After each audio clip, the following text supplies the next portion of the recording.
A través de un estudio médico, un grupo de especialistas intenta explicar el padecimiento al que fue sometido Jesucristo antes de morir en el madero. Castigo deshonroso que asignaban los romanos a los peores criminales y que Jesús aceptó como expiación para todos nosotros. Con 33 años de edad, Jesús sufrió el castigo más cruel y abominable, ocasionándole una muerte lenta y extremadamente dolorosa, padeciendo al menos unas 18 horas. De acuerdo con el estudio, cuando Jesús suda sangre en el huerto de Getsemaní, descrito en el libro de Lucas 22:44, experimentó un suceso llamado hematidrosis, que normalmente se produce cuando hay un gran sufrimiento psicológico. En algunos casos, la ansiedad severa provoca la secreción de químicos que rompen los vasos capilares en las glándulas sudoríficas, emanando mezclas entre sudor y sangre.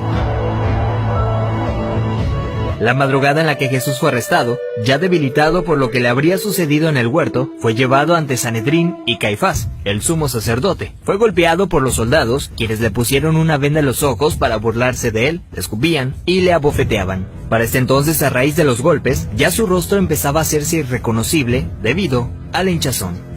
Los azotes que Cristo recibió de los romanos eran a causa de otro término terriblemente brutal. El látigo que utilizaban los soldados estaba compuesto por tiras de cuero trenzado con esferas de metal entretejidas. Cuando este impactaba contra la carne, provocaba severos moretones y contusiones, mismas que se abrían con los demás golpes. No contentos con esto, el artefacto con el que se flageló a Jesucristo también tenía pedazos de hueso afilado, provocando además cortadas profundas mientras lo golpeaban. De acuerdo con estudios realizados por historiadores forenses, con frecuencia, quienes eran flagelados con este tipo de látigos llegan a tener exposición de la espina dorsal debido al desgarramiento de la espalda, pues los golpes iban desde los hombros, pasando por la espalda y las piernas, hasta llegar a los muslos, produciendo que la carne del individuo cuelgue en forma de tiras. Mientras sucedía, en el interior de la persona, en este caso Jesucristo, se experimenta un dolor tan grande que debió llevarlo a una conmoción hipovolémica, es decir, que la persona a raíz de la gran pérdida de sangre sufre de taquicardia, pues el corazón acelera su ritmo intentando bombear una sangre que ya no existe, lo que a su vez conlleva una baja presión sanguínea, dando paso a la pérdida de la conciencia.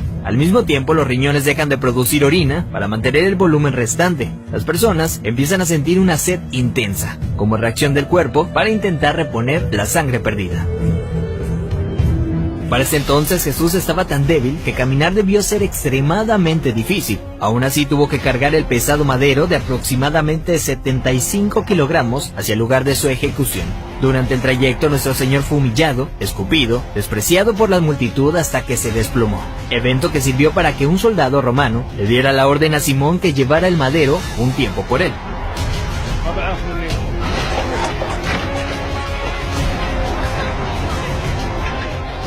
Luego de ello, Jesús dice tener sed, y le dan un trago de vinagre.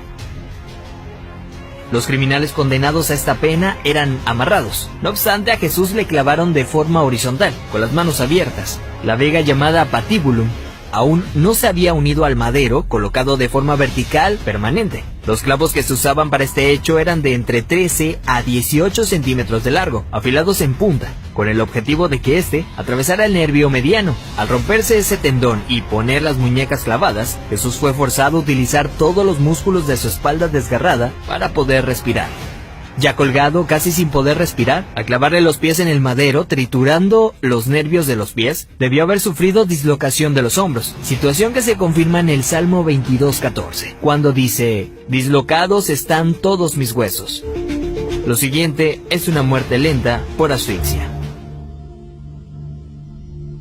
Conforme se iba disminuyendo la frecuencia respiratoria de Jesús, entra en lo que se llama acidosis respiratoria. Dicho en otras palabras, es cuando el dióxido de carbono de la sangre se disuelve con el ácido carbónico, lo cual produce un aumento notable en la acidez de la sangre, lo que lleva a que el pulso sea irregular. De hecho, al sentir su corazón latir de forma errática, hubiera sido un indicador claro para Jesucristo que estaba a punto de morir. Y es entonces cuando probablemente pudo haber pronunciado aquella frase: «Padre, en tus manos encomiendo mi espíritu», para después morir de un paro cardíaco.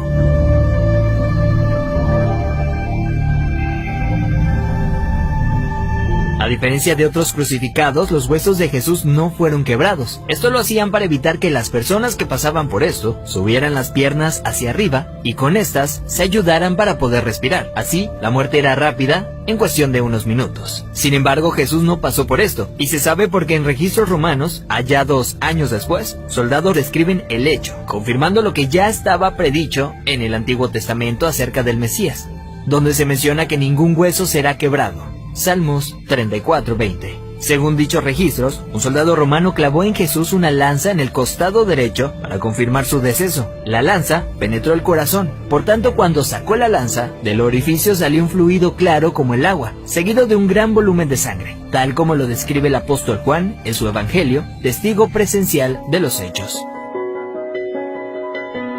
De acuerdo con la medicina, está más que evidenciado el sufrimiento que Jesús fue sometido siendo inocente. Esto es lo que sufrió el Hijo del Hombre para que tú y yo tengamos acceso al Padre y seamos perdonados.